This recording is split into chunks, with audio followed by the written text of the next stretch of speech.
Hello guys.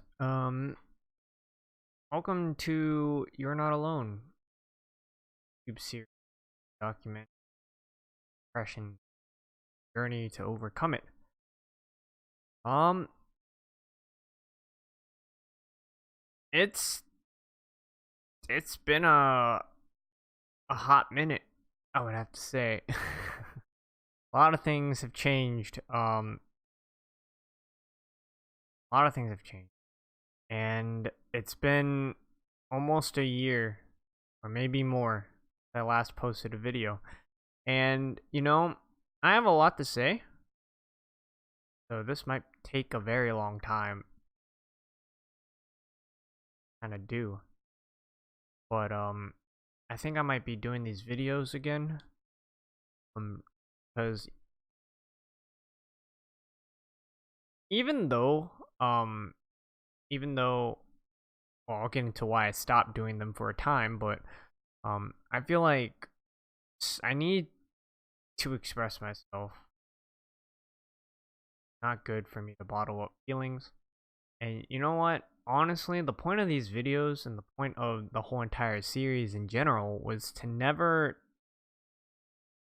really get anything out of this. Um, I think what I stated before is that I wanted to make this like to put into perspective, um, you know, um, what it's like going through depression, stress, anxiety, and I think that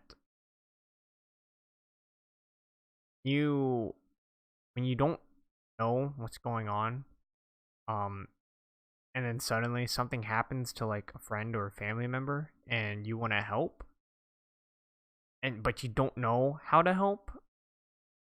This is a perfect way to, or in my mind, I feel like this is a great way for you to gain some perspective on potentially what it's like. Um, Potentially. Now, I'm not saying that my depression is going to be the same thing as someone else's depression. Um, you know, I am not saying that in the slightest. Every depression that people go through is through um their own experiences. Um, for me, I didn't really have a super tragic way compared to others. Others have been through way worse stuff than I have, to be honest. Physically abused by parents, emotionally abused by parents, or just horrible, awful things. Mine is relatively tame. Um, Now I'm not wanting to downplay my situation, nor will I try to downplay every other situation out there. But I just want to say that it could be worse for me. And I just want you guys to know, if you're ever watching this, to kind of um, help get through your day or help get through um, a tough time. I don't want to be this beacon of hope. Um, I just I just want you to know that you're not alone. Um, I'm not trying to just like hype up that I'm going through a way tough time, and if I can get over this, you can. I just want you to know that, like, even if you feel like you're alone, and even if you feel like you're not worth living for, that it's not true in the slightest, and that you got others that are going through with you, going through what you might have gone through, or maybe a little bit less, or somewhat similar. And I just want to create a place where you guys don't have to feel alone.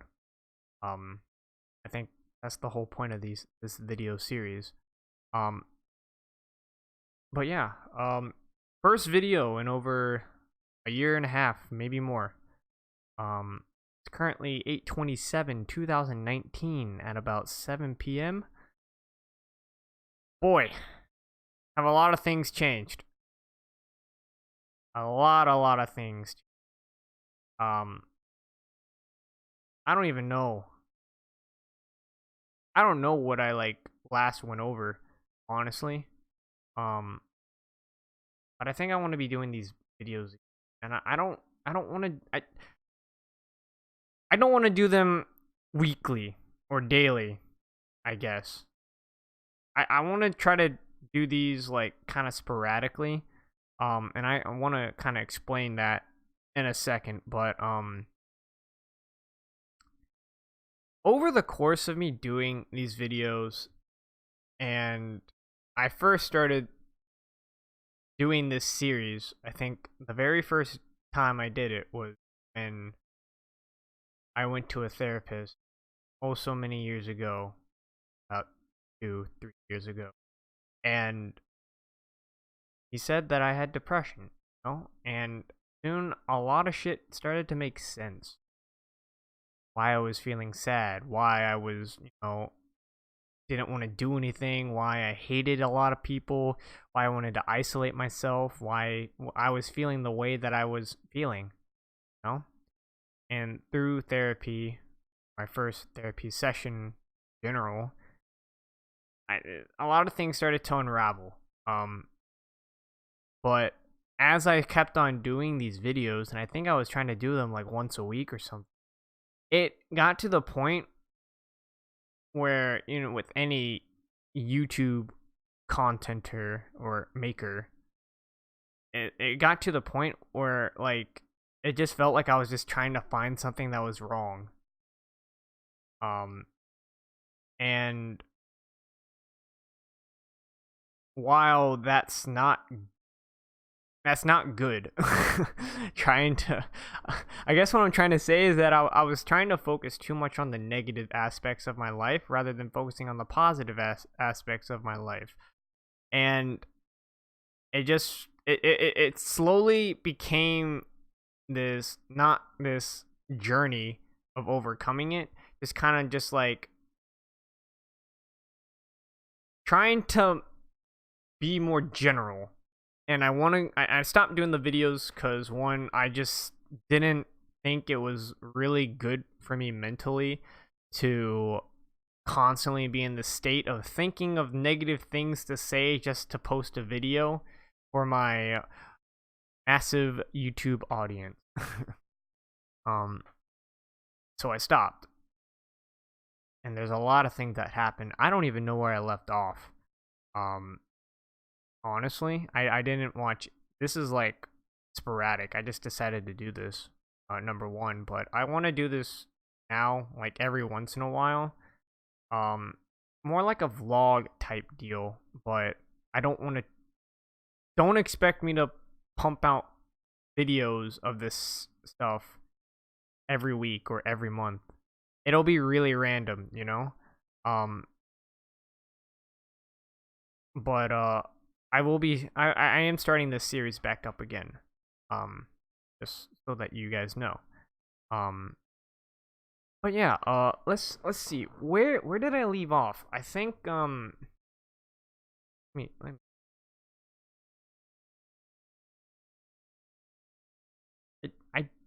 I posted this my last video was November 3rd, 2017. The title of it was "You're Not Alone," number 26. Update number 1, battling suicidal thoughts. I think at this time I was, I don't know what I was doing, actually. I think I was still working at Food Lion. I quit that. I'm actually working at PetSmart now, which, so they aren't, it's not as good as I would have hoped. It's a lot better than working at Food Lion. In the fact that I get to work with animals. The store is relatively small, so there's not a lot of business that comes in. I get paid weekly, and that almost all the customers there are really nice, because I think in general, being with a animal such as a dog or a cat, or whatever animal that you may own, it just brings a certain joy to your life. So it was a lot of positive benefits. It was a hell of a lot better than all of my other jobs that I've worked so far, where they just kind of threw me into the to the woods, or expected me to swim, and they just threw me into the ocean. Um, it was a nice change of pace. My coworkers are very nice, very understanding. Sometimes they get on my nerves, but I think that just happens. And yeah, I'm in a better spot work wise.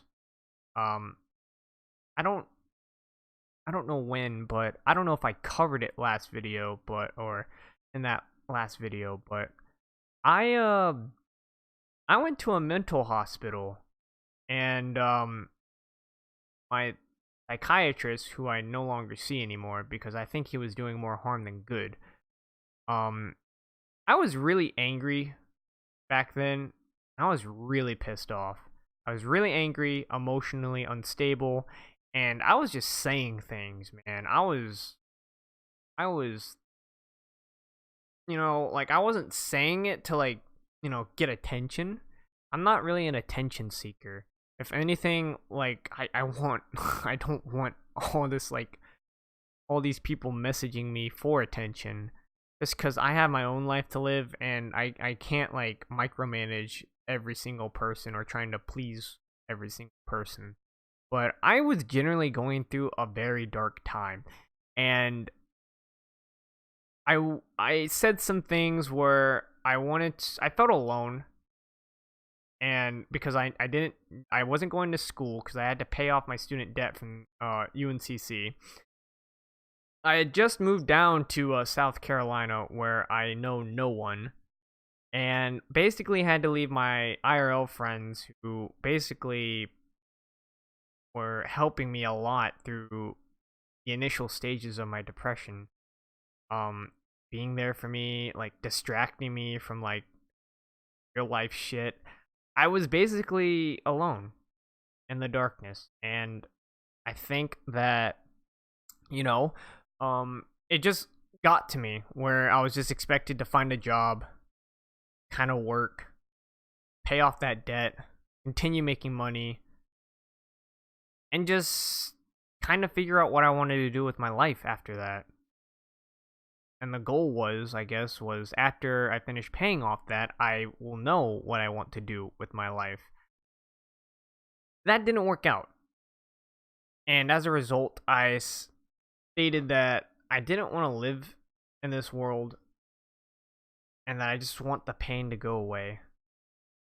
And when you say that, one, I was really angry because I expressed some interest to going back into North Carolina, and it like uh my psychiatrist was really mean. He basically looked at me like I was fucking dumb and said that no one in North Carolina is going to have any time for you, and that you should just move on and stop relying on the past. So he basically told me that my friends IRL didn't care about me, or didn't care enough to, like, hang out all the time like we once did, which in some aspects is true, because they were going to school, they were working, they're trying to work towards a degree and be a functioning member of society.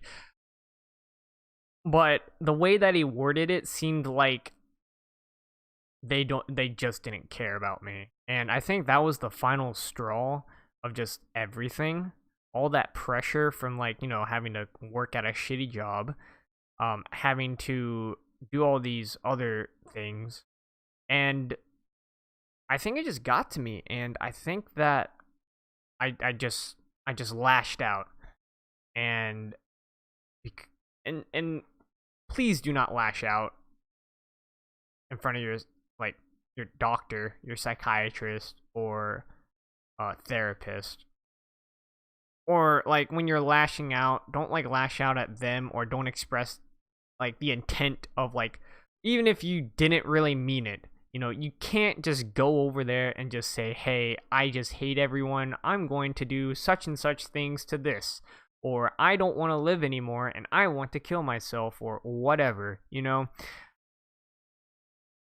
it's it's rough, and I know that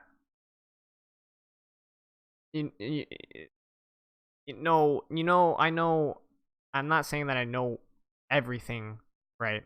Disclaimer. But I know what it's like to just be done with everything and just not give a fuck anymore.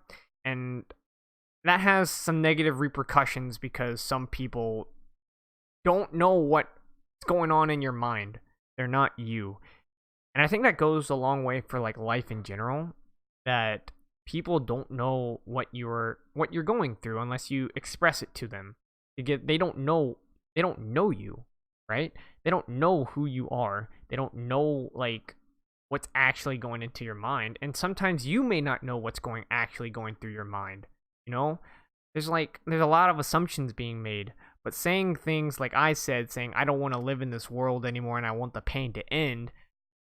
That that basically, even though I at the time, and I still don't want to commit suicide because I'm afraid of death.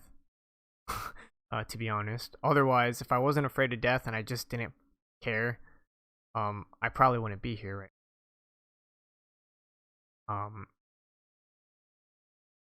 and and it's scary to think, and it's very saddening and disheartening to think that everyone else was committed suicide. In recent memory, Chester in Park, Attica, uh, Tube, both of which I I know of. I grew up listening to Linkin Park. I didn't grow up watching Attica, but I watched one of his videos of him. God, he was reacting to Persona 5 for the first time, and he was jamming out to the battle song, which by the way, if you haven't played Persona 5, great soundtrack. Oh man, it is amazing. It's not like your typical like fantasy type stuff. It's like jazz. It's like cool. It's suave. He was just jamming out, and I'm like, I like this guy. Like he's just a guy who's just playing a video game and just kind of relaxing and vibing. Um,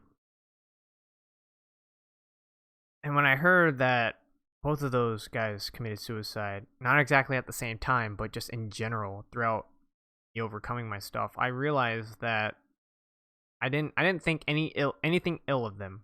And you should never think anything ill of people committing suicide at all. If you do, I don't know what to say, honestly. Like, people have the mass public, or not the mass public, but select few people in the public think that if you commit suicide, you're a goddamn coward, which honestly is complete and total utter bullshit.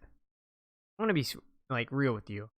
If you think that people committing suicide, like through like mental illness, is like a coward's way out, please reevaluate like your own ethics, because death is scary, hurting yourself is scary. It's human nature to not want to like be in a shitty situation. It's just human nature. Like, say for instance, you're touching like a hot pot, for example. It's human nature and human instinct to, as soon as you know that it's a hot pot and you start to feel the heat coursing through your hands, that you don't want to feel that feeling anymore because it hurts. So that your instinct is to just remove your hand from that hot pot. It's the same thing with suicide and wanting to kill yourself. I know from my experiences that I have had plenty of thoughts of wanting to like end my life in the past, just because I thought that my life wasn't getting any fucking better, and that no one cared for me, and that my family said that they cared for me, but they just wanted not to feel bad, and all these other negative things started happening, right? And you have to put into like perspective that most people who wanted to commit suicide were scared initially, and they are scared. No one knows what it's like to be dead. No one knows what's on the other side. Some people believe that there's, a heaven and a hell. Some people believe that there's just this black void. And it's not proven. No one has, like, there's not enough evidence in real life to where that you've had multiple people, like, say, like 100,000 people die due to whatever, and then they just, all those 100,000 people just come back and say, oh yeah, there is a heaven, or oh yeah, there is a hell, or oh yeah, there's a black void. Nothing scientifically proven that when we depart from our life here on earth, that there's something out there in the great yonder. There's nothing proven about that. And that's a scary thing to think about, you know? Because what if, the things said in the Bible were true? Or what if there's actually nothing out there, and that when you die, you're just in a black void for all eternity? No one fucking knows. And that's really fucking scary. I had plenty of times where I almost carried through with that. But I had a plan, and I'm not going to go into that plan because I don't want to give you guys any ideas. Or it's really personal too, but I had a plan and I was about to carry it through. But as soon as I was about to commence said plan, all those thoughts popped up of what would happen to my soul, what would happen to my body, what would happen, what would I expect to go into the great beyond? I didn't know, and that was really scary to me. And I think that fear and pain led me not to do that. And that I wanted to kind of delay that as much as possible so I can enjoy the things that I have now. But to go back to people thinking that committing suicide is a coward's way out, put into perspective that Chester, for example, he had a family, He had a wife, couple kids, he had beautiful family. He had millions of fans, great band members, he had a pretty solid life from an outsider's perspective. Now, I don't personally know the inner workings of what actually went on during his time, but to me, it's just really disheartening to just think that, and this goes for anybody who committed suicide, that, whatever they were dealing with in, like, their life, they deemed it worse than what is to come when they do, end up killing themselves. And that to me is really disheartening, that they didn't give up. They didn't take the coward's way out. They just did a human reaction, which is to get themselves out of a really shitty situation by any means necessary. Like, if you're in danger, if you're hurt or whatever, you want to go fix that so that you're not hurting or in danger anymore. And to them, they were hurting a lot. Maybe not physically, but like emotionally, mentally. And you can't easily escape from that situation without life changes. But it's just really disheartening to see that these guys deemed whatever they were going through as a worse experience, and they just wanted, they wanted to escape it. You know? I really dislike people who downplay mental health and awareness, because honestly, now it's becoming a major problem all over the world, not just America, but all over the world. And now it's leading to a lot of different problems, but I don't want to get political at all. But mental healthness and mental awareness is very important, and my personal stance on it is that we should put a more emphasis on it. But as I was going to before, I was put into a hospital for declaring suicidal attempt, a suicidal declaration. So they instantly, as a precaution to make sure that I don't do that, they told me I had to go to a mental hospital. No ifs, ands, or buts. They weren't taking any chances, which was the correct thing to do. Um, I didn't put up a fight. At that point, I didn't care what happened to me. I wasn't expecting to get cured. I wasn't expecting to like things getting any better. I just accepted everything that was coming at me, no matter what. You know, like I'm in a shitty situation, which going to a mental hospital, which I will explain in a second, is a very shitty situation to be honest, from my experience. But yeah, it's I just didn't care, so I just kind of complied with it. And if that happens, you know, where like you have an emotional outbreak, which might happen, might not. But my advice is that please comply with whatever they say. They're not doing this to like be mean or not doing this to kind of like prove a point. They're doing this because number one, they have to, but two, they care about your emotional well-being and the potential harm that you could do to yourself or to others, which unfortunately happens a lot in real life, in society, and like America and all other countries. Yeah. Um. So please just comply with that. Kind of go with it. If they say that, hey, like you said that you were going to do such and such to someone, I have to put you in this place for a bit to monitor your actions so that you don't do such and such. You know, please do it. It makes it a lot easier. If you resist, it makes it a lot harder to get out. So if you comply, it'll make it easier to get out, which honestly, you do want to get out as soon as possible. Um so yeah, I was sent to a mental hospital. I arrived at night because it was like I had an appointment at like 4 or 5 and they just sent me there and I was there for about a week or two. I don't remember. I think it was like a week. Um it sucked. It was I was not happy. They they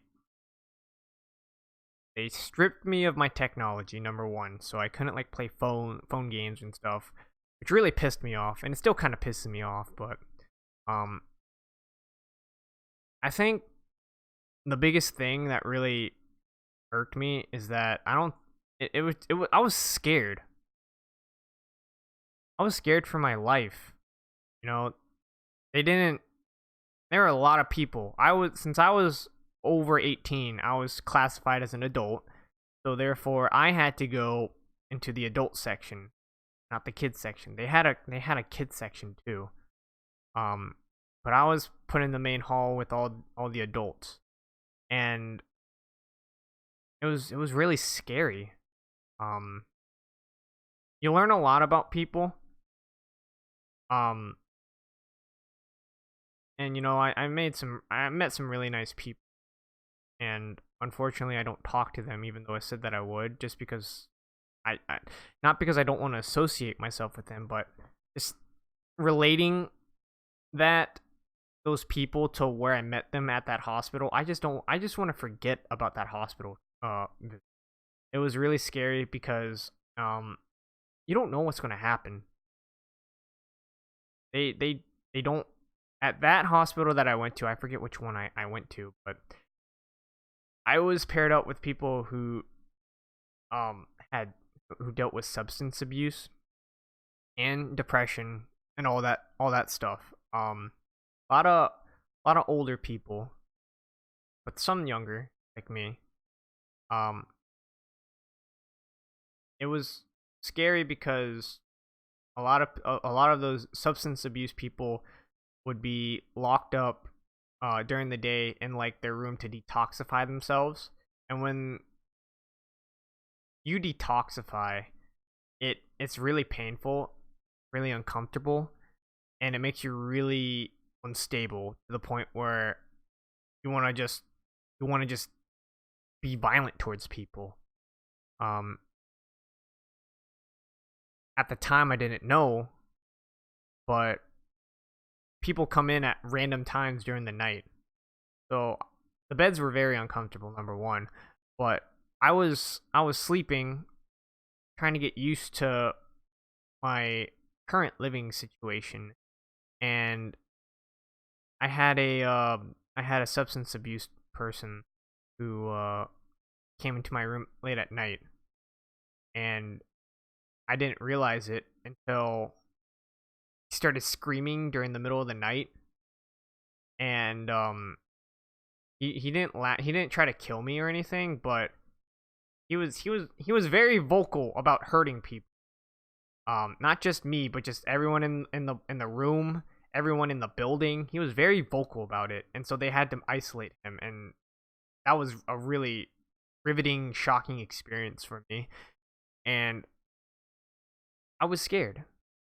I was fearful that this is what I could have become. You know, it's unfortunate, very saddening to people who turn to substance abuse or to deal with their problems. Um, but it's just a very scary thing as an outsider to kind of witness. Um, I had a guy almost punch me in the face for just standing behind him because he was paranoid about people standing behind him, and I didn't know, and no one told me. So I just stood behind him waiting in line for something, and he turned around and he almost decked me in the face because I was behind him. But he controlled himself. But he just said, "Oh, dude, don't stand behind." He told me, "Don't stand behind me. I hate people standing behind me." Um, I was there for a week. I'm not very religious. Um, I don't want to delve into religion, politics that much because honestly, it's just a mess. And they they made me recite scriptures from the Bible as a way as to encourage myself to be better as a person and be positive because it's like they try to cram Jesus down my throat. And like I'm not saying I'm an atheist. I do believe I probably believe that Jesus and God exist. I just personally don't want to get too involved in it like some other people here, especially down in the South. I just tend to stay away from that kind of stuff because it just leads to me. It just leads to a lot of bitter conflict within people, and I just don't want to do that. But I think I do believe that Jesus and God exist, but I'm not like a religious person to that. Like, if you believe in something else, you're going to hell kind of person. But they just forced that down my throat, and it was very unsettling. Honestly, I felt very uncomfortable. Um, there was a lot of drama back in there. I had a one person come to everyone in the group that I was assigned in because they have like different groups to like do different activities, like eat, go outside for exercise, kind of chill. Every day felt very long. Probably because I'm like a game addict, but like everything felt so long. Everything felt boring.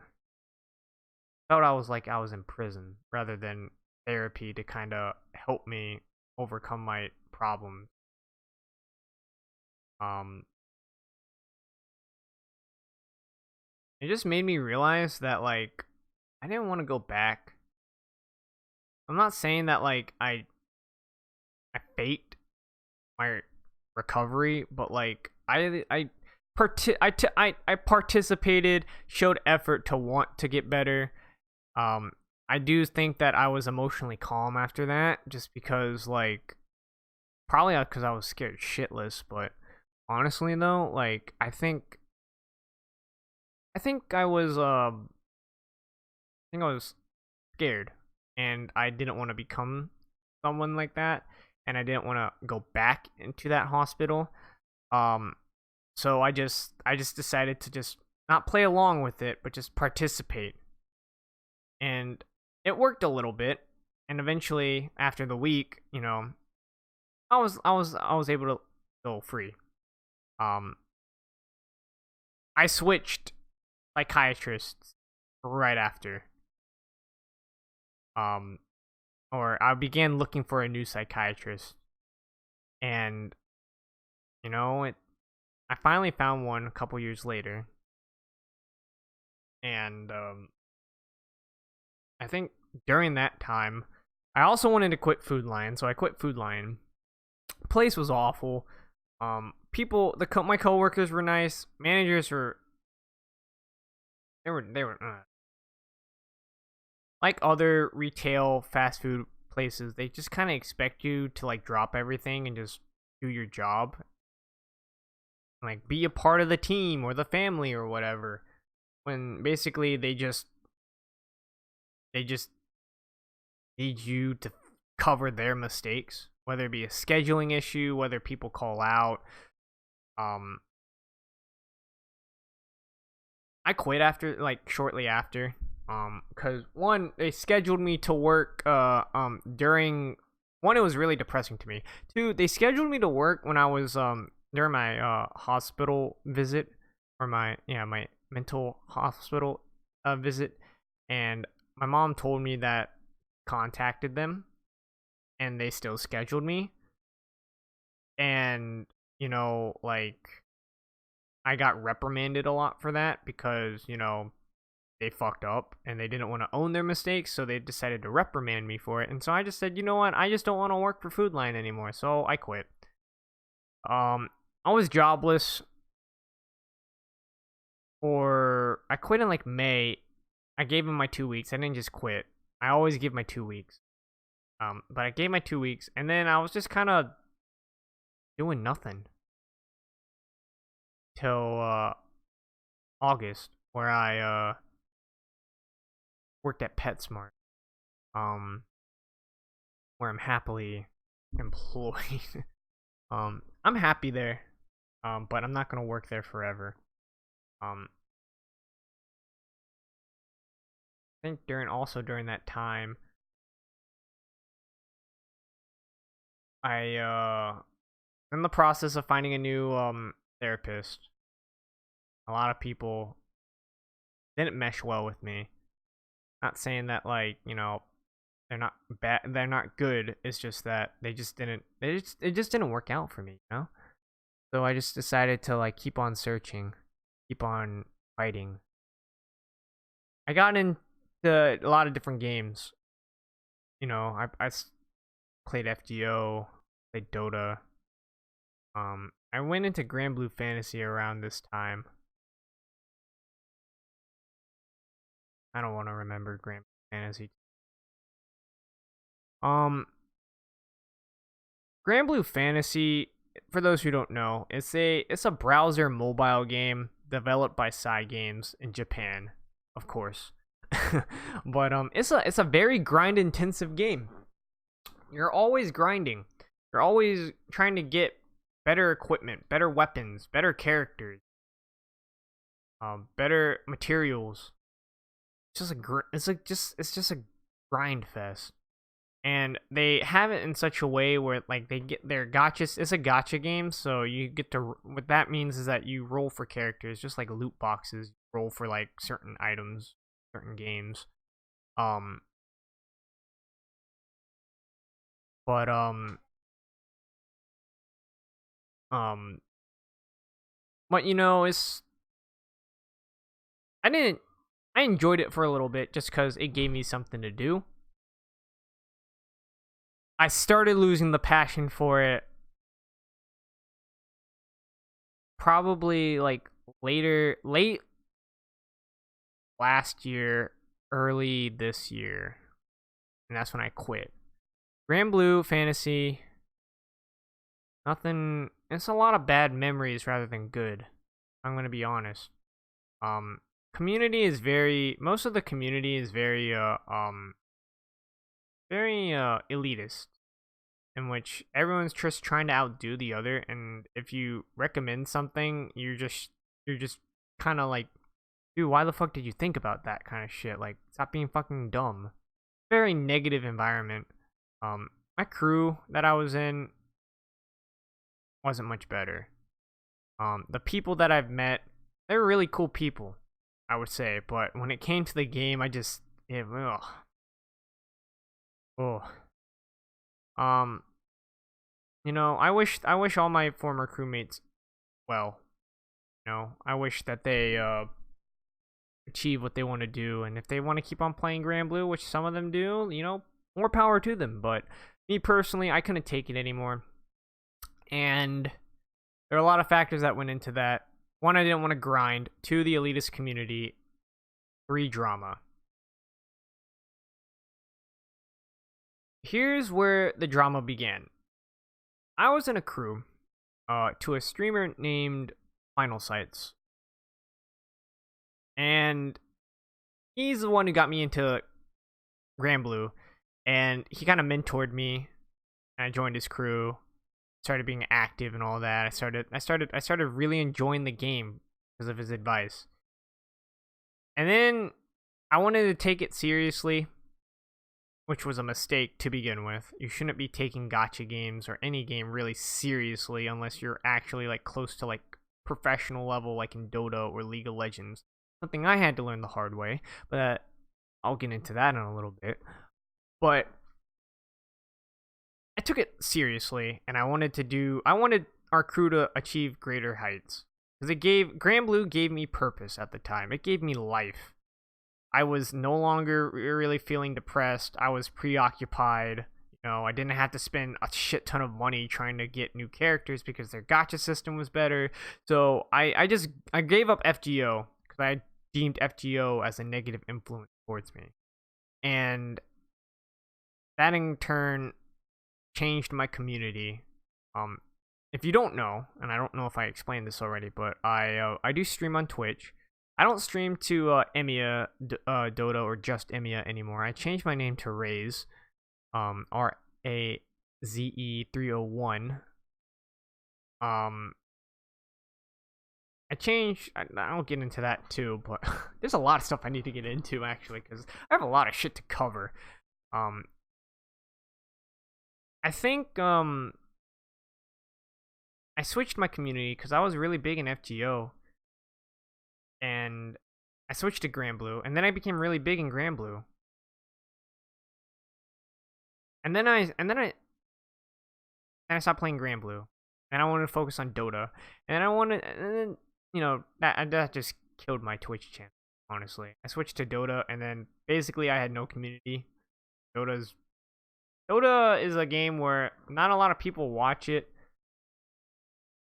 or not a lot of the people that I stream to wanted to watch it.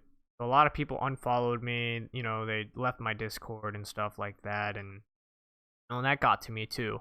But the drama aspect to Grand Blue was that I wanted to make my own crew, just because Final Sight's crew and Final Sight's leadership was that he expected us to do these ungodly things, which was to make it to A tier at the time, which we couldn't do because we were new, number one.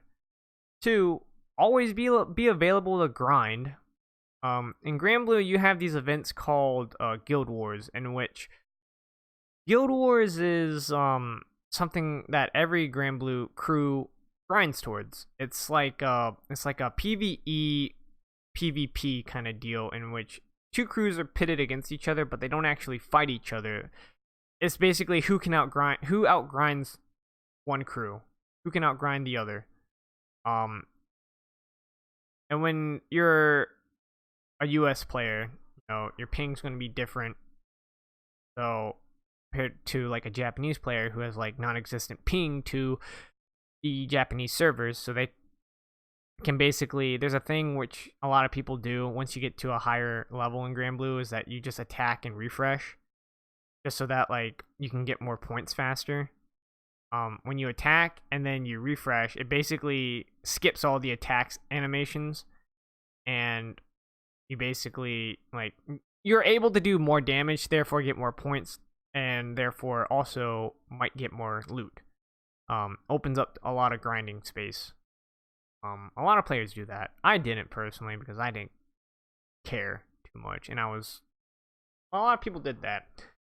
But we always lost. We always made it to B tier, and we always lost. Like we went like 0-5 or whatever every time against a crew. And then eventually I got to the point where I wanted to make my own crew. I was talking to a couple of crewmates who were expressing the same interest to leave, and they all wanted me to make a crew. Well, so I just messaged Final Sites, and I just said, hey, like, we want to leave. We want to do like, we want to make our own crew and all that stuff. I said goodbye. Asked him beforehand, what he wanted to achieve, which led me to my conclusion to leave. And, he stopped by my stream, and I told him the news, and he listened to it, and he said he was cool with it. He said, thank you for at least messaging me. Like, okay, I think we buried the hatchet. And this guy is like older than me. This guy's like almost in his 30s, And he's also a streamer. And so he streamed right after I ended, or when I was wrapping up. And I felt so betrayed. Really betrayed, because he painted himself as the victim, saying he did nothing wrong, that I was trying to, start a coup and just ruin him and his crew, and basically just had nothing but negative thoughts about me. And I was really sad. I felt really bad, because he made me feel really bad, number one, but number two, like, I looked up to the guy. He was one of my streaming mentors, when I first started, because his streams were pretty professional looking.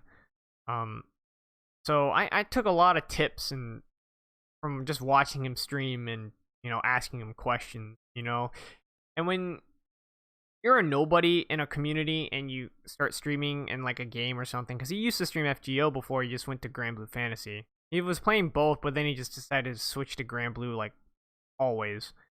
It just felt nice having an in and having that sort of popularity, because like he would host me sometimes, I would host him, and like I kind of built a community that way as well, or helped me achieve a bigger community, and just have like one of the guys that you look up to just talk shit about you on stream, trying to like get sympathy and trying to like literally just ruin me, essentially.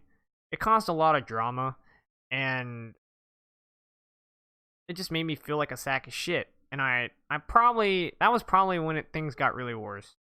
But like, we persevered, our crew did. Eventually the drama subsided, because honestly it was really petty. It was like he was trying to start shit for no reason, and I don't know, I don't know what happened to Final Sites. I just stopped caring about him. I unfollowed him on Twitter, unfollowed him on like Twitch and all that other stuff. I did a whole purge list, and I don't know what's going on with him. Last time I checked, I don't think he streams anymore, but who knows. Now my Grand Blue friends, my crew, really nice people. Sometimes we would be a little bit too toxic to each other, which probably did more harm than good, honestly. I admit I kind of fell victim to the whole toxicity vibe, and some of my other Grand Blue mentors kind of had enough of my shit, or I was tired of their shit, and I talked to them, and I started a lot of the unnecessary drama. I think they just got tired of it, and so they just kind of stopped associating myself with me, or stop associating with me. I don't blame at the time, but I think things really took a turn for the worse when girls got involved. Now I'm not saying that girls should not play video games. I'm not saying that at all. I think I think everyone should be. If you just love playing video games, why should we shun a certain group out of not participating and expanding the community? Whether it be normies or whatever the fuck, you know? Like, I don't have a problem with girls getting involved with the video games in a male-dominated, hobby. You know, I think it's cool that there are girls who like that, but there's also leads to problems because they're girls and because most of the guys are like me at the time, emotionally unstable, and think they have chances. I think that's where everything just fell flat towards the end of 2018. 2018, 2019, beginning of 2019. I fell in love with two girls. Fell in love. Or I liked two girls. And I thought they were really cool people. You know? I'm just gonna use their in-game name. I'm not gonna use their real name, but one girl was named Brit. One girl was named Witch. And I thought they were really cool people. I like Brit initially just because, she seemed really nice. He encouraged me a lot, and if you don't know my past trauma with IRL girls, um, they used me. They threw me for a loop, and I basically lost all my trust.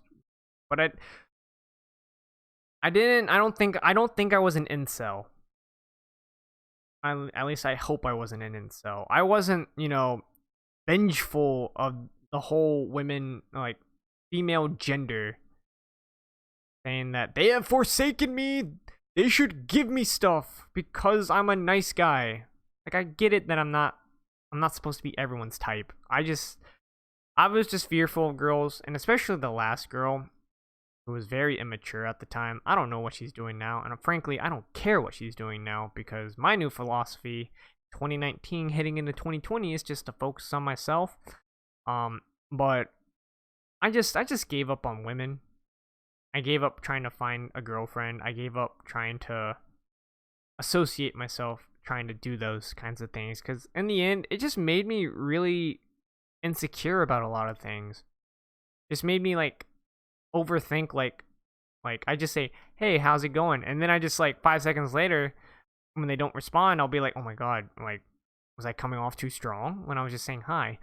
But I liked Brit because she encouraged me a lot. She was very nice. She's very sweet. She's very friendly. And we got each other, Um the only problem is that she lived on the other side of the United States. And I thought that, it's not going to work.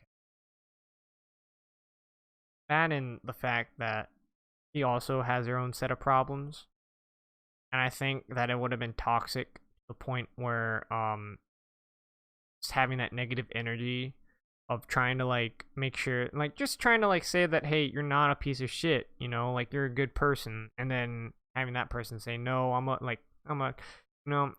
I'm not blaming her because I felt that way too. It's just that I just thought it didn't work, so I ended it. I just said, I don't think this is gonna work. I did the rejection for once, even though I said that I really liked her and loved her and was really sweet on her. Um, and then soon after that, she just stopped associating with me. I think just because it was too awkward. Um, then came Witch. Witch Sightings was another Twitch streamer, so she stopped. And I think this is where my downfall begins, and this is where I'm actually why I started to actually bring up the series again. Actually, I don't know why. Witch Sightings was really, he was different, you know. I've met a decent amount of girls, probably not every single type of girl out there, but like out of all the girls I've met, including Brit, she was different. Like it felt natural to me, I guess. Brit, I had to try hard a little bit, and I kind of had to act something that I wasn't. Um, with which it was natural, you know, and I thought I could do stuff. You know, like I just invited, like at first it just became like I can help you out in Grand Blue Fantasy, so I did. Invited her to the crew, you know, everyone got to know her, you know, she was part of the crew, she was part of the gang, and I think I just said I don't have a chance with her just because she said that, you know, um, she dated before and she didn't want to date again. Then one of my crewmates decided to confess out of nowhere. I'd never seen them hung out, never seen them really talk to each other at all. Just decided to confess. That was, according to her, very awkward. And it it forced me. You know, I was in panic mode because I was just like, what if she actually goes out with him? You know, I didn't know what they were doing, and that's where I think my downfall began. Where I broke that boundary between just being good friends to, hey, I really like you, will you please go out with me? And then I got rejected. And you know, normally when I get rejected, it stung a lot, but that one really fucking hurt. I was in the bathroom crying for like hours. I was super depressed. I I reverted back to a previous state. I lost all track of progress and it just spiraled down. Um I started being emotionally parasitic. I think that's what the paras. I was an emotional parasite. In the fact that I was constantly apologizing to her. I tried. I guess I wasn't trying to make her feel bad or try to guilt her into changing her mind. I was just emotionally unstable. That caused a lot of rift in my crew, where some of my close friends in that crew decided to like form their own little group and not include me. And then I found out about said little group and I took it the wrong way because I thought I was part of that, you know, that little friend group, but no, they just didn't want to associate with me. Or they needed time away from me and I felt really shitty about that. So I forced myself in. I caused a lot more unnecessary drama between the crew, which resulted in a lot of people leaving. Um and then, you know, life happens.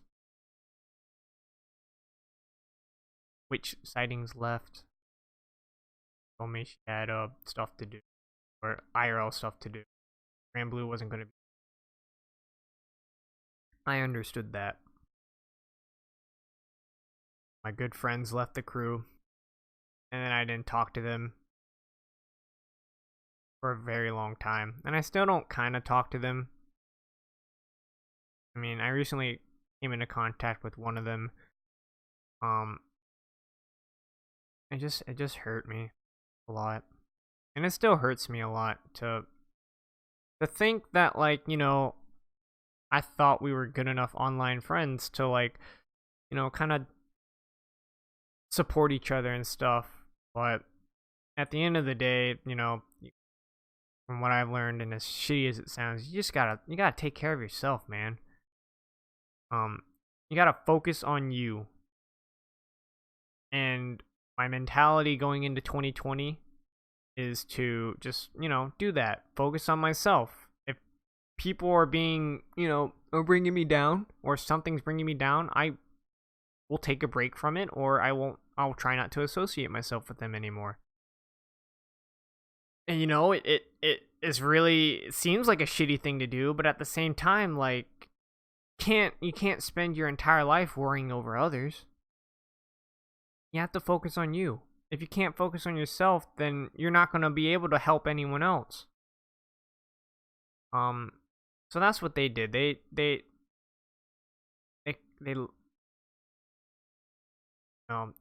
kind of lied to me. They said, no, I'm done with FGO, or I'm done with Grand Blue Fantasy, just gonna chill. And then I just see them join other crews, join other chats. Felt really shitty. Um,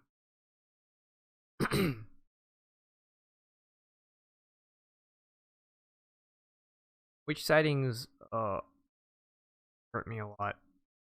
Not her in general, just how I handled the situation, and it still hurts me a lot because I was doing really well. Because I tried to talk to her earlier this year after a couple months, said a couple things, and then I wanted to try to keep the conversation going, but she didn't respond, which is fine because I don't think she wanted to associate. I think I was the root cause of all of her problems. Not all of her problems, but for most of her problems at that point. So I think she just didn't want to associate with me anymore, which is fine. I get it. You know. I guess I just wanted another chance.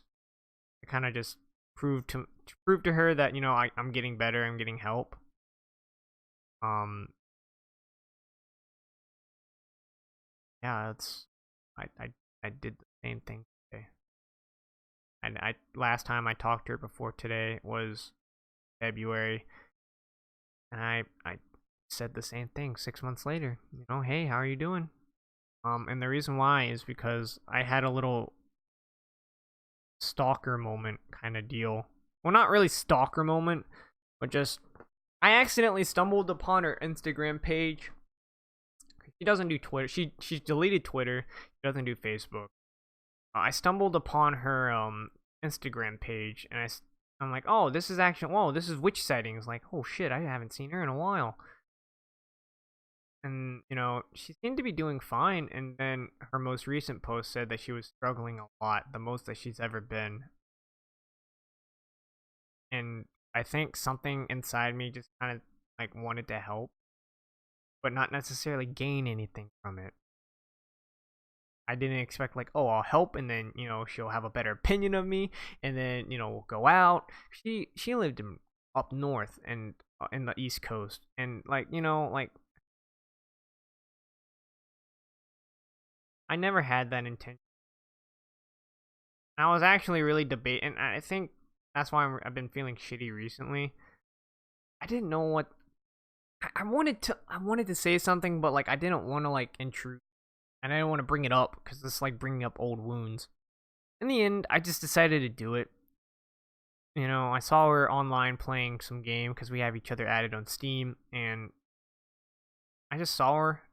I decided to send her a quick message. That was hours ago, and she busy with the gaming or whatever. Didn't respond, and I felt really shitty that I disillusioned myself again, and I am breaking all that progress that I made of finding that good therapist, getting on the right medication, finding out that I have other mental illnesses. I have ADD, so I take Adderall now, or called amphetamine, 10 milligrams. I take like half a pill a day, and that really turned my life around, because I was able to focus, and I was able to feel accomplished, and I didn't feel really bad about myself. So doing stuff, anything, really helped me without getting distracted. My therapist recommended it to me. He's a gamer too. He supported me throughout all my endeavors of what I wanted to do. I wanted to be a pro Dota player. Tried that out for all of majority of 2019, from like January all the way up until like July. I really tried. I didn't try hard enough, to be honest. I didn't practice by myself. I just played in team practice and thought that was good. winning some games. Throughout that 6, 7 month period, 8 month period, or whatever, like went through a lot of roster changes, and that kind of demoralized us a lot. And eventually, I just got realistic with it and said, I can't do this. I can't support myself. I can't. I think, back to where when you're in a shitty situation, you'll do whatever it takes to get out. Retail is not for me. I hate working in retail. I think the majority of people who work in retail hate working in retail. And I wanted to get out, and I started presenting myself with more options, which was to work at an office in a slice of life anime and just kind of do life that way. And so I already paid up all my student debt, so I was officially ready to get my transcript transferred from UNCC to any other school that I wanted to, if I got accepted, of course, and start working on a degree and start working towards that slice of life style anime experience. I told them, very saddening. I was very disappointed in myself because I felt like I didn't try hard enough to make my dream. But I also realized how much work it takes to be a part of that, and how it's harder, how you should be realistic with it. Because it's not going to happen in an anime where, like, Ash Ketchum wants to be a Pokemon master, and then, he just expects, like, a fucking montage of training sessions and catching Pokemon, and like years, months, adventures going by, and then all of a sudden they're at the Pokemon League or whatever. Life doesn't work that way. Live each day as they are. And like, exactly what I had to do, exactly I didn't put enough time in, and it didn't work out. So I had to move on. And it was really hard. And now I stopped playing Dota. Yeah. Stop playing Dota. Because I'm now focusing on stuff that I want to do. Because, playing Dota really, like, hindered my, gaming experience. The fact that I had to take every game that I played very serious. And I just didn't like that. Gaming is meant to be for fun, not for, I think esports in a way kind of ruined that, because now it gives people an opportunity to make something and be a part of the gaming world that way. Makes all that time playing one game, being good at one game, actually worth it or viable, though not reliable. And I think it ruined a lot of the gaming experiences for a lot of people because of competitiveness, trying to be the best, forgetting how to have fun. But I just stopped playing Dota, and I haven't played Dota for a while. I'm actually playing like a lot of games, FGO, Fighters. I've never thought of myself playing Dragon Ball Fighters, a fighting game, but here I am, kind of playing it. Playing GTA 5 with a couple peeps. Playing League of Legends. But yeah, realizations through those therapy sessions, and having a therapist that understood where I was coming from, understood the passion of gaming that I had, because he has the same passion for gaming. Being realistic and, like, not a dick about things, but just being like, hey, like, I'm gonna be real with you, like, not bullshitting me, not trying to, like, cover up, like, my experiences by doing, like, these stupid, like, here's a feelings, like, worksheet, go do that and return it to me and we'll talk about it. It may work for some people, but, like, honestly, I just wanted to vent, hear opinions of my venting, and then just have a real person just kind of tell me, like, not what I wanted to hear, but just what I needed to hear. And that's exactly what my therapist did. He's a great person. He understands me. He understands that I'm not like a piece of shit, and that, like, like, everything I told him everything, like what led up to me being this way, and he said that is completely natural. He made me feel like, like I wasn't like abnormal for switching my attitude this way. He's like, yeah, I understand, because any normal person, you're normal. Everyone else thought of me as abnormal, which made me alienated from a lot of people and forced me to think that I was alienated from a lot of people. But he made me think that, like, you're not alienated, you're normal. Um, yeah, and I made a lot of progress, and then I decided to check up on witch sightings again. Now I'm kind of cracking through that progress, starting to worry about her, and I'm starting to let everything get to me. Because when I think of witch sightings, I don't think of the person being, like how awesome of a person she is.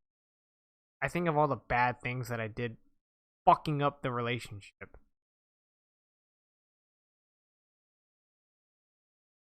Really sucks. Now I've had a bunch of people in my Discord. My streams are kind of going downhill a little bit because of school. Um,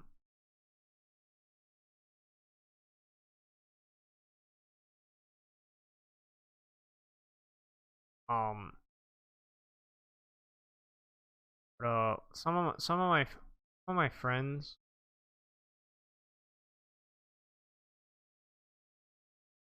from when I played Dota, you know, they I wanted to play Minecraft, so I decided to say, hey, I'm gonna make my Minecraft server, and everyone was like, oh yeah, cool. One of my Dota peers, I don't know if we're friends, peers, or acquaintances. I don't talk to him. He doesn't talk to me at all. But I thought we were friends. But today was very painfully obvious that we are just acquaintances. And, like, I knew people, like, don't really react the way that I do announcements and stuff. Or do I think that they care, really? Fine, I guess. Actually, it's not really fine. I don't think. I actually hate that, if I'm being honest. Um, People are free to do whatever they want, and I don't want to force people into watching me, but it just, I guess, pisses me off a little bit that, made me come to a sad realization that they don't care. So now I'm in this state of whether or not I want to keep on continuing streaming or not. I don't stream to make something out of it. I don't stream to get views. I just stream for socialization. And I met good people, but maybe I've done something, or maybe I'm just not appealing enough to warrant conversation. Um, a lot of people left. A lot of people have my server muted. A lot of people leave when I have trouble and I want to express myself because they don't want to get involved. So I guess I considered my streaming community a family and, a really good group of friends, but in reality we're just not strangers, we're just casual friends, Not best friends, casual friends. And I don't think I really wanted that.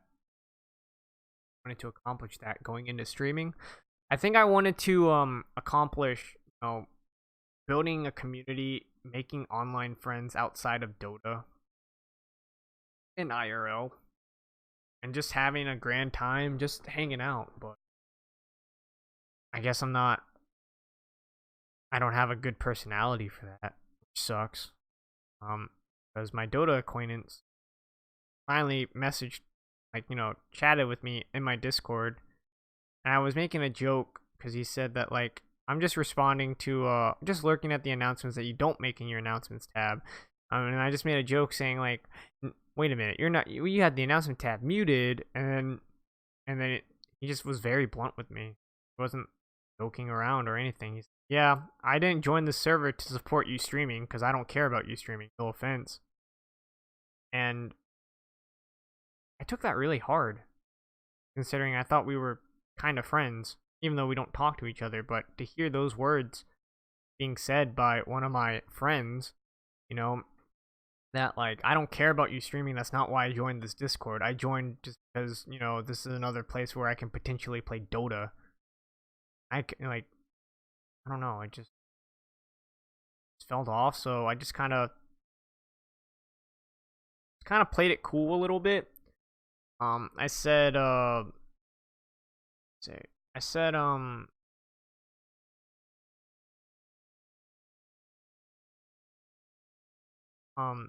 I was just joking. You can do whatever you want as long as it's not disruptive to others. And then he responds, "I am rarely here, so it's not, and so it isn't obstructive, unless you count wanting to play Dota as obstructive." Um, that's not what I was going at all. I was just, just trying to like.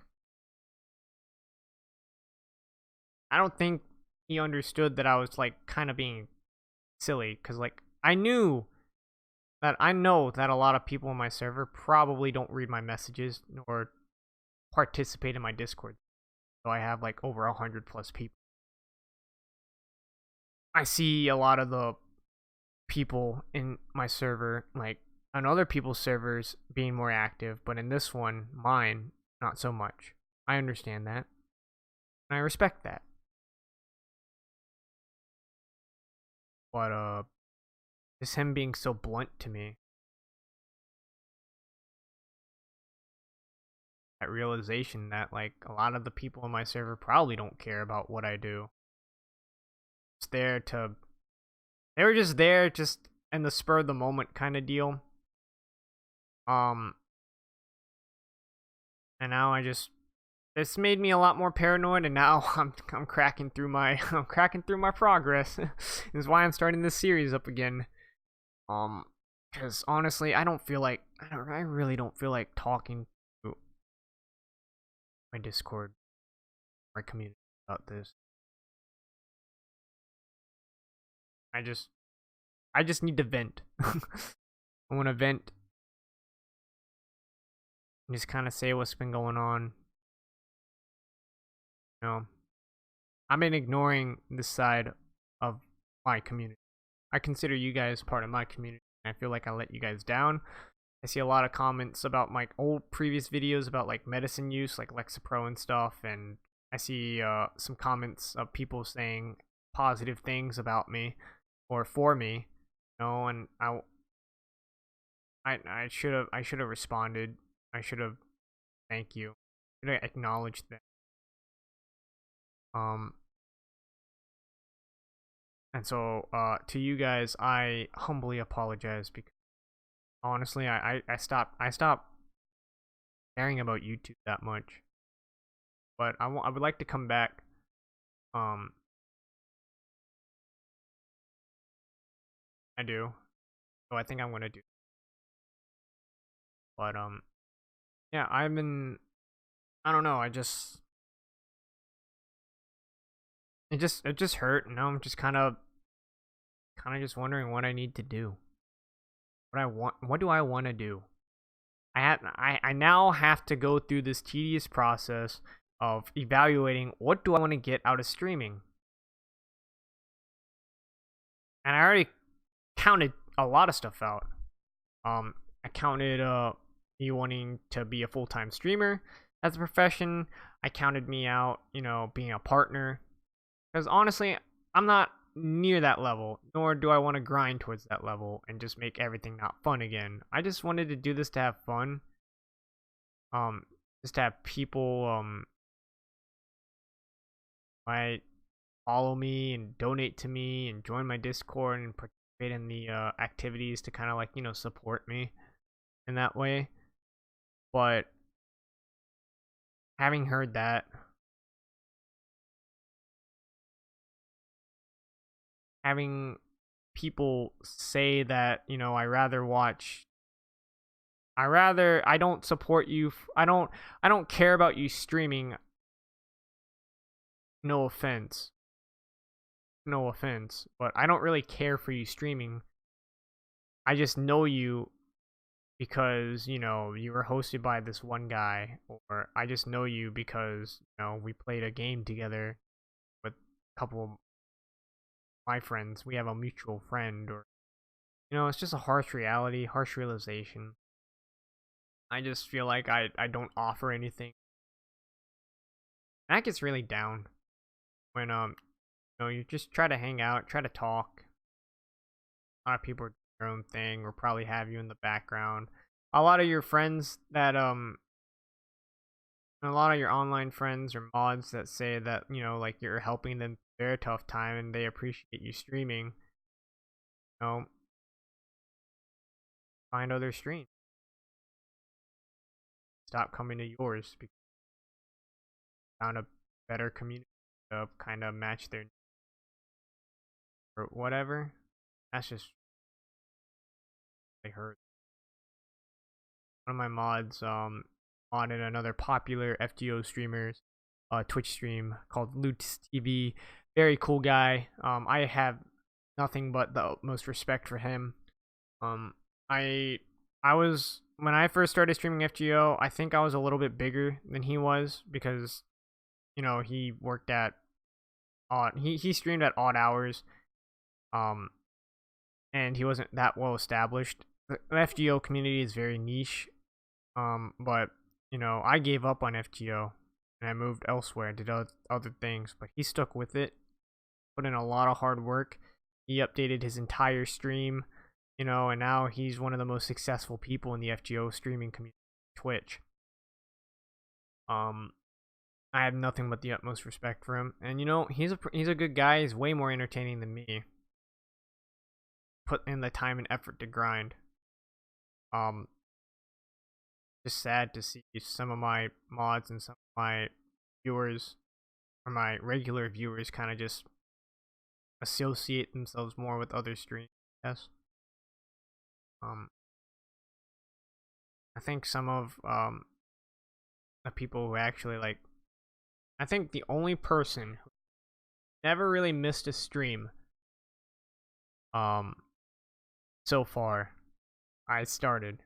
Bless his heart. He's a wonderful guy. He's probably like he's such a good guy.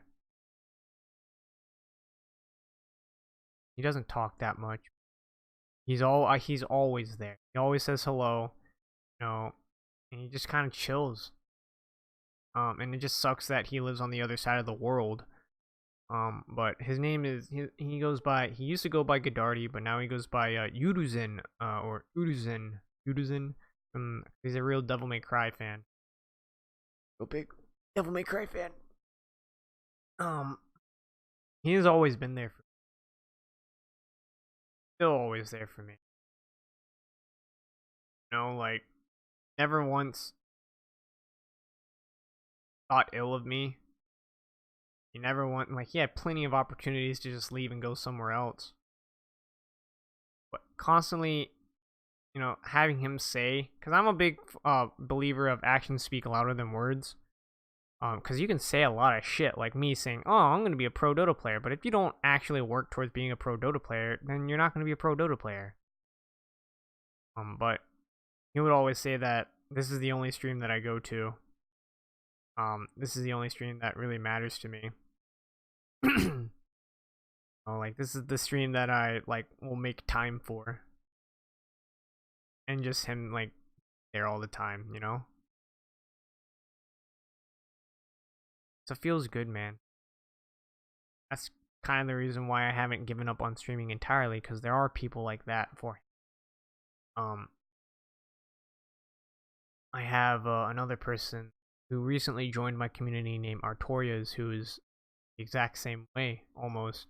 He's 15 years old, but like just wanted a place to kind of just vibe in, relax, and be normal. I guess be his self, and You know, he always shows up when he can, but school started and he's in high school, so I don't see him that much anymore. But you know, like he tries to make time for me, and he's a nice guy. He's a little bit immature, but I think all 15-year-olds are, so I can't really blame him. Like 23, he's like 15. um, some of my mom's light stripe. He shows up. Light stripe, Ellen, Thug. Hug Thug said the same thing when I just started streaming on and off. He's been there for a while too, but I think kind of associating himself with Lude's stream a little bit more, because he's a mod over there as well. Um, Fine.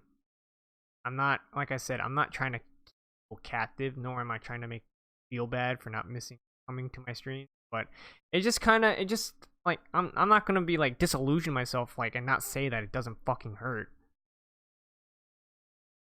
I see like Nutty Kids, another streamer by the way, pretty guy, really cool guy, my streaming senpai, cause he started streaming way before I did, and he's a really big part of my streaming life. And you know, like he was having the same troubles of growing his community, but he got a couple raids from like Cerno TV, and now he has a lot of people now. He used to have like 15, 20 people, right? But the thing was about those 15, 20 people is that they were just they were like part like the main crowd and all the Twitch at the time back then for FGO. A lot of those people were part of my community and part of other people's communities, and they just kind of hopped around. But Nutty developed his own community, still is being himself, and I don't know. I'm not saying that I should be. I don't. I'm jealous. Jealous that you know they can just be themselves and attract those people. You know, my community, people from other communities, and just grow and expand that way. Jealous because I can't do that. It's never been about the numbers to me at all. I don't I don't actively go through my statistics for every stream and be like, "Oh, I was like 3 viewers shorter average this time than last time." And like think of like ways to like increase my popularity. I just stick to the basics. Stick to a very clean visual presentation. Um buy some things to help with like the quality of this mic stand, for example. Because I know, like in the past, I would always use like a headset. By the way, got a new headset along the way too. HyperX now Steel Series Arctis 5, good headset. But now I'm using this mic a lot more because I have a mic stand and I feel like I'm in a podcast right now, and that feels epic, so epic. I think the quality of my voice has gotten better too, but it just made me feel like a lot more professional. So I just started to put more time and more effort into making the streams better in quality.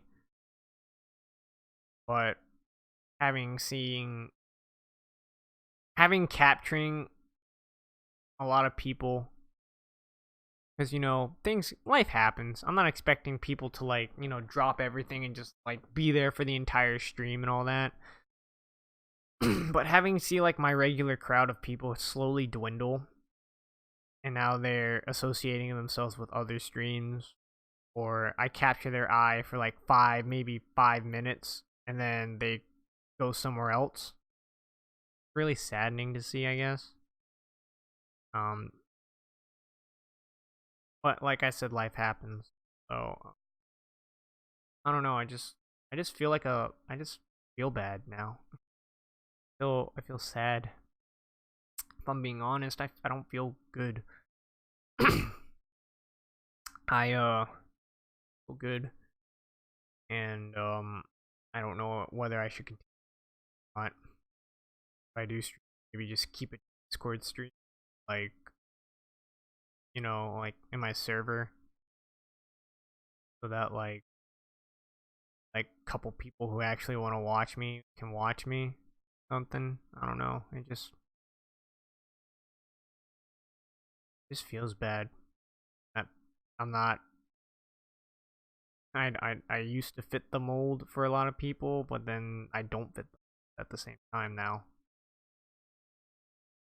I guess I'm just destined to not. I, I guess my personality just sucks, or is boring, or is bland. To the point where I basically, if I want to obtain like, oh, a decent amount of people, or like have like a longer year retention rate, I have to be someone that I'm not. I don't want to do. I want to be someone that I'm not. I just rather would be myself. I don't think myself is good enough, honestly. And eventually, you know, like I said, I love streaming. I love just chatting with people about the number. It gets to you at times, especially when you see people that say like, your streams like give me life, or your streams like do a lot of help for me. I feel better. Like I feel a lot more relaxed, and I forget about my troubles. Like I can safely come here and like kind of just relax, and then just see them kind of say that they would make it to most every stream they could, and just not go their stream, be a part of their community more than mine. Um, but yeah, that's going on a lot, or a rundown, I guess. I'm back with these videos. I am back with these videos. I am going to be doing them whenever I fucking feel like it, because honestly, the reasons why I quit were because I didn't want to think about the negative stuff that was happening through my life. I want to think about the positive stuff, but at the same time, I would like to express myself about the negative stuff, to get it out. I feel a lot better now. It's been like an hour, 30 minutes of just me talking. That's another thing. After I took Adderall, I just started talking a lot more. I was so quiet, but now I'm like, once I'm on a topic, I just want to talk. I'm thinking about like doing like a podcast series, whatever, too, just because I just talk and talk and talk. I don't know what I would talk about. Probably like anime stuff or whatever. But yeah, I would just talk. I proves it. It's like an hour 32 and talking. But I had my ups and downs. Started downs when I started in my lows when I stopped making videos. Then it got better at the beginning of the year, and it got really good in the middle of the year. Now it's kind of slowly dwindling down. I'm kind of losing that progress that I made. Honestly, I made like really good progress. I got a good job. I wasn't sad. I wasn't thinking thoughts. I was school. So, and if all goes well, I should be able to graduate by next year because my classes from UC. I'm just doing stuff that makes me happy, but at the same time, letting people. I think I know what I need to do. Honestly, aside from like not, besides quitting, of course. Obviously, quitting is like a more like extreme measure, but like I think I just need to ignore the guy who just told me that he's not to support me. I think I just need to stop. I just need to not talk, or not think, associate myself, or do anything with witch sightings. Because, like I said, she's an awesome girl, but she just brings up too many bad memories because of the shit that I did. And I think that it's in our best interest, because this is a life lesson for people who think that they can get along with everyone. You're not gonna get along with everyone. some things aren't meant to be, and I guess me and witch sightings are just not meant to be at least friends or associates. So I'm just not gonna worry about her, I guess. You know? I'm just gonna stop trying to beat a dead horse and make something happen. Obviously, I just very well shouldn't. You know, like I shouldn't lose all this progress trying to make one happen. Um, I just think I need to deal with my emotions a little bit better. I think I need to probably go to my therapist. Or if it gets worse, I should probably schedule an appointment earlier than. I have an appointment scheduled on September on a Tuesday. Um, I see him. I see my therapist once a month now. Try not to see my therapist that very often. But I think I need to go. I need to. I don't know. Maybe I shouldn't get to me. If I do let it get to me, I should probably just quit. Honestly, because just doing more harm than good. Worrying about what other people think. And I'm sure people will understand. People might not understand. Fucking no. At the end of the day, and I think the lesson that I really want to get to you this episode is that you need to prioritize yourself. You really need to get in the habit of thinking what's in the best interest for you. What is in the best interest for David? Me personally, it's not bad to experiment and try things out. I want to try to be a voice actor as well as do as computer programming and live my slice of life world. But it's not do things. Surround yourself with people who make a positive impact for you, that support you, that are real with you, that don't try to bring in conflict.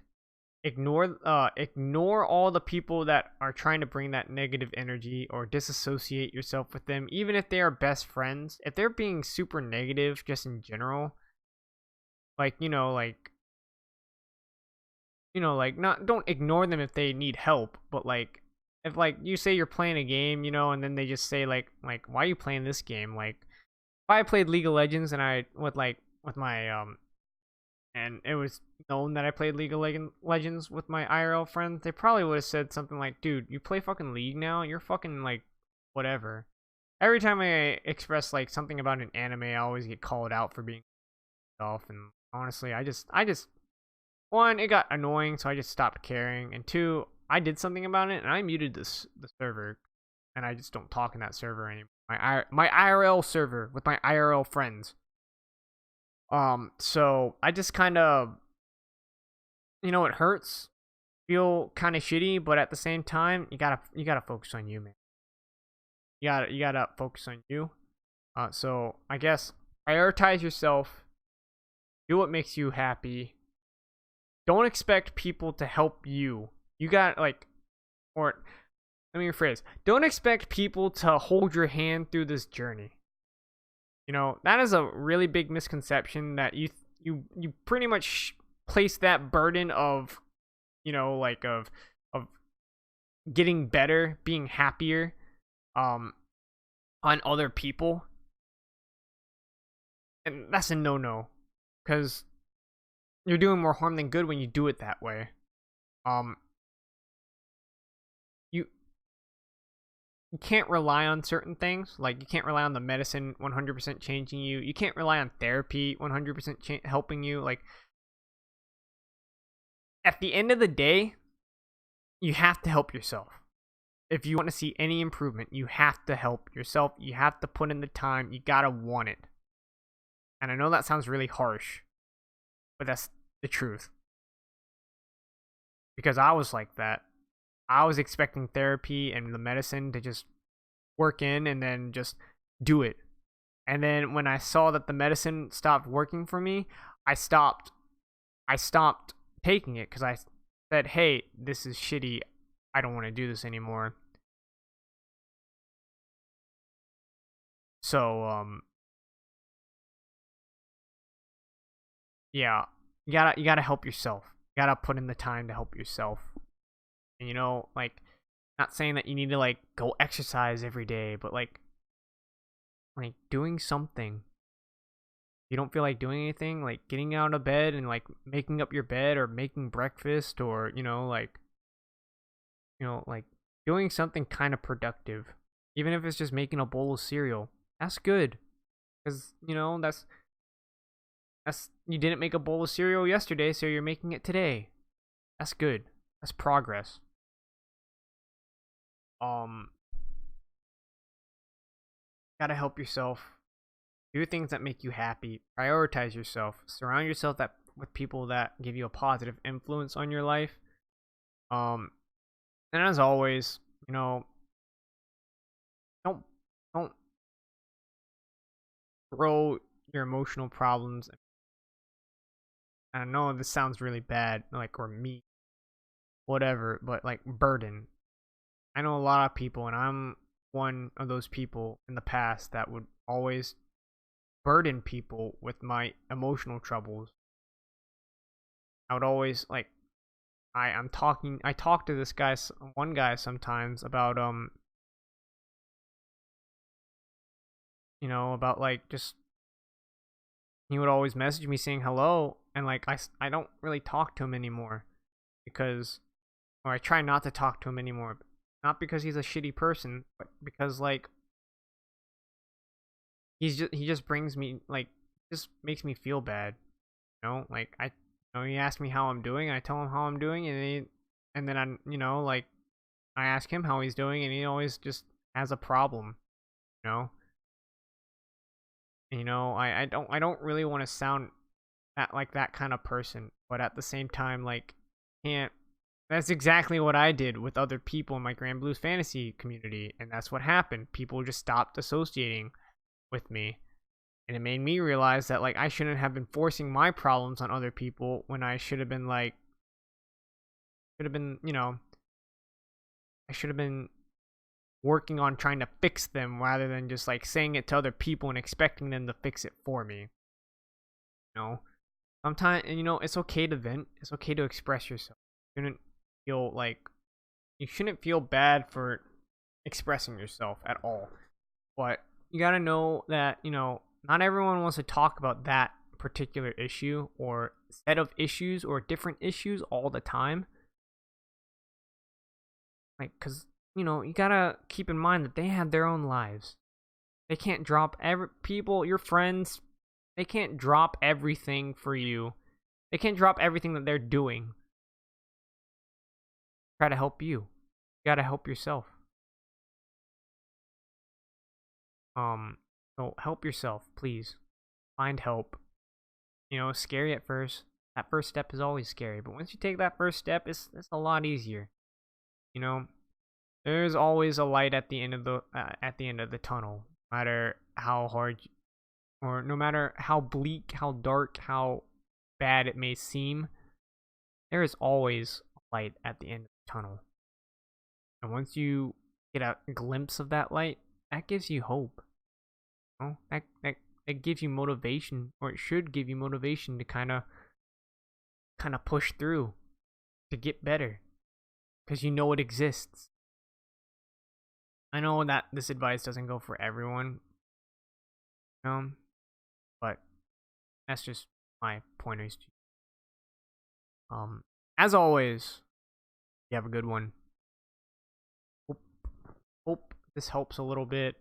Um, hope I didn't make anyone worry too much. Think that I was like dead or anything, especially on that last video. Where I said I was battling suicidal thoughts and then I stopped posting. That could be interpreted a lot of different ways. So I apologize for any person that I worried. Um, but I am alive. I am kicking. I am well. I have made a couple lifestyle changes. I'm in the groove, but I'm not 100% cured. And that is the bitter story of fighting depression, is that you're probably not going to be 100% cured, but you'll know how to fight it through the end of it. You'll know when to know the signs. You'll know yourself better. You'll hopefully be able to understand and love yourself better. But as always, thank you so much for listening. I know it was almost 2 hours long. I would like to end this note on saying that the point of these videos, once again, is to make sure that you guys aren't alone. That's the whole title of this video series, right? This video series was inspired by Little Kuriboh and his "We're Still Here" videos. Very great man. Oh, he's great. A good person. I will link his YouTube as well. He does Yu-Gi-Oh! Abridged. If you like Abridged series. He's a good one. And with Team 4 Star. He also voices Frieza in Team 4 Star as well, so please give him a little view. Could help it. And yeah, I hope you guys have a wonderful day. And it feels good to be back, but at the same time, I'm not going to be posting these every week, every month. They're going to be sporadic. I might do something with my YouTube channel, my personal one, but I'm not going to be focusing too much on this, if that makes sense. Or I'll try not to. Like my therapist said, the goal of therapy is to get out of therapy.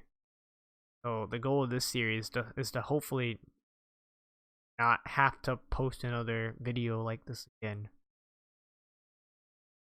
The dual edge, but you get the thing. Thank you once again. I hope you guys are doing well. Leave me a comment if you want to talk about some things. I will leave my Discord link here as well if you guys want to join, whatever. As always, thank you so much for the support. Thank you for understanding. Thank you for being cute. I'll see you next time. Till we meet again. David out.